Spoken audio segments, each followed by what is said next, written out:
Hello everyone, welcome back to my channel. আমি চলে এসেছি মঞ্জুস কিচেনে। আজকে আপনাদের জন্য নিয়ে এসেছি পুরোপুরি নিরামিষ একটা তরকারি। তো নিরামিষ ঘুগনি তরকারি, আমি ছোলা কাবলি তরকারি কী করে তৈরি করব, একদম কম মশলা কম উপকরণে আমি রেসিপিটি তৈরি করব। দেখে নেওয়া যাক তাহলে। তার আগে বলি, নতুন বন্ধুরা যারা আছেন আমার চ্যানেলটাকে একটু সাবস্ক্রাইব করে নেবেন আর পাশে থাকা বেল বাটনটা একটু টিপে নেবেন, তাহলে আমার দেওয়া রেসিপিগুলো আপনাদের সামনে পৌঁছে যাবে। তো আমি ছোলা কাবলি নিয়েছি, সেটা ওভারনাইট ভিজিয়ে রেখেছিলাম, সারা রাত ভালো করে ভিজিয়ে রেখে তারপর কিন্তু সকালবেলা আমি রান্নাটা করছি।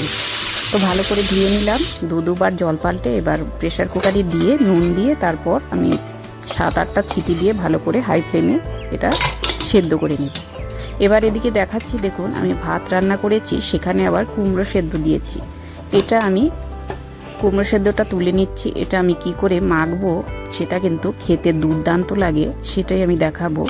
তো নিরামিষের দিনে আমি রেখেছি কুমড়ো সেদ্ধ আমার মেনুতে, সেটা আমি দেখাচ্ছি। কুমড়ো সেদ্ধটা বের করে নিলাম, ভাতে দিয়ে কুমড়ো সেদ্ধ এভাবে কিন্তু বের করে মেখে তারপর ভাতের সাথে খাওয়া যেতে পারে। তো দারুণ সুস্বাদু একটি রেসিপি আমি বানাবো। এটা হলো 2টো শুকনো লঙ্কা আমি পুড়ে নিচ্ছি।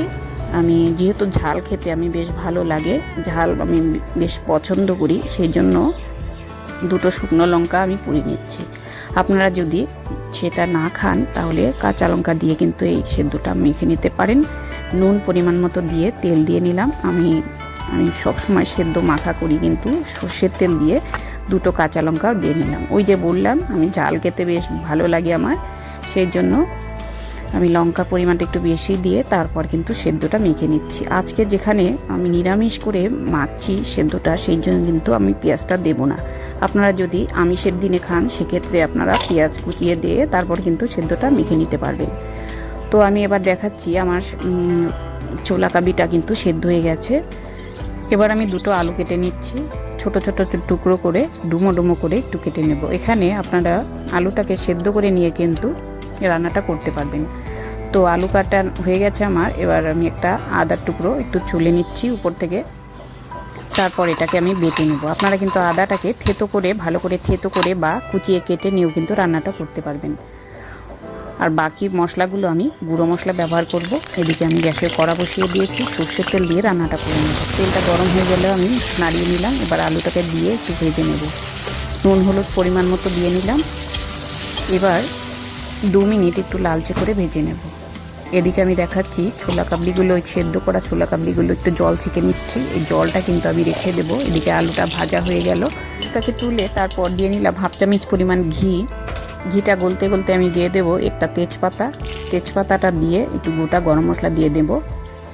আমি এলাচের মুখটা ফাটিয়ে নিয়েছি, 2টো এলাচ, লং, দারচিনি একটা একটা করে দিয়ে নিয়েছি, গোটা জিরে দিয়ে নিলাম।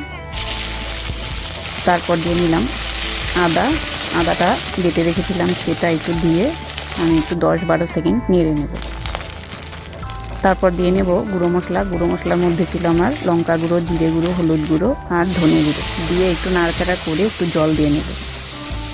দেখতেই পাচ্ছেন মশলাটা কিন্তু আমি 1 মিনিট কষিয়ে নিলাম। মশলা থেকে কিন্তু তেলটা ছেড়ে দিয়েছে। এই পর্যায়ে আমি নুনটা অ্যাড করে দেব। পরিমাণ মতো নুনটা দিয়ে নিলাম। আমার ছোলা কাবলি সেদ্ধ করার সময় কিন্তু নুনটা আমি দিয়েছিলাম, সেই জন্য মাপ করে এখানে একটু কম রেখে মশলাটার মধ্যে আমি নুনটা দিয়ে নিলাম। এবার সেদ্ধ করা ছোলাগুলো দিয়ে একটু ভালো করে 1 মিনিট একটু মিশিয়ে নেব। একই সাথে দিয়ে নেব আলু, ভেজে রাখা আলুগুলো দিয়ে আরও 1 মিনিট একটু ভালো করে নাড়াচাড়া করে তারপর রান্না করে নেব। এ সময় দেখছেন আমার মশলাটা কিন্তু শুকিয়ে গেছে। এই পর্যায়ে আমি জল রেখেছিলাম, সেদ্ধ জলটা 2-4 চামচ দিয়ে নিলাম। দিয়ে একটু নাড়াচাড়া করে ঢাকা দিয়ে নেব। 1 মিনিট একটু লো ফ্লেমে রেখে দিয়েছিলাম ঢাকনা দিয়ে। ঢাকনা খুলে তারপর নাড়াচাড়া করে একটু দিয়ে নেব 2-4টে কাঁচা লঙ্কা। এভাবে কাঁচা লঙ্কা দিয়ে চেরা কাঁচা লঙ্কা দিয়ে নিলাম। আমি এখানে দই অ্যাড করছি, দইটা আমি দিয়ে নিচ্ছি। এখানে টমেটো আমি দিইনি, সেই জন্য কিন্তু টমেটোর বদলে আমি দইটা দিয়ে নিচ্ছি। আমার মনে হলো ঘরে আমার দই আছে, টক দই, এই টক দইটা দিয়ে কিন্তু আমি টমেটোর জায়গাটা পূরণ করতে পারি।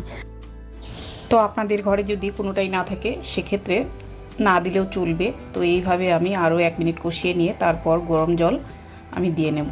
আমি একটু মিষ্টির জন্য চিনি দিয়ে নিচ্ছি। আপনারা চিনিটা পরিমাণ বুঝে দেবেন। নিরামিষ তরকারি একটু যদি চিনি না দেওয়া হয় কিন্তু স্বাদটা ব্যালেন্স হবে না। তো সেই জন্য আমি একটু চিনি দিয়ে তারপর একটু মিশিয়ে নিয়ে আমি ঝোল দিয়ে নিলাম।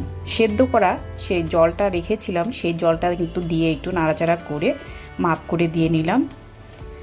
তারপর একটু ভালো করে ঢাকা দিয়ে 5-6 মিনিট একটু ভালো করে হাই ফ্লেমে জাল করে নেব। এখানে আমি সেদ্ধ করার পর আমি ঝোলটা জাল হওয়ার পর কিন্তু আমি 2-4 হাতা একটু ভালো করে ঘুগনিটা তুলে নিয়ে তারপর একটু মেখে নিয়ে চটকে নিয়ে তারপর একটু মিশিয়ে নিচ্ছি।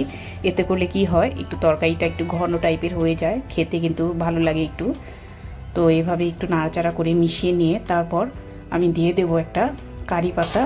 কারি পাতার একটা পাতা একটা চিড়ে নিয়েছি গাছ থেকে। এ সময় কারি পাতা কিন্তু নতুন কুশি বেরিয়েছে, সেটা কিন্তু দিলে একটু ভালো লাগবে খেতে।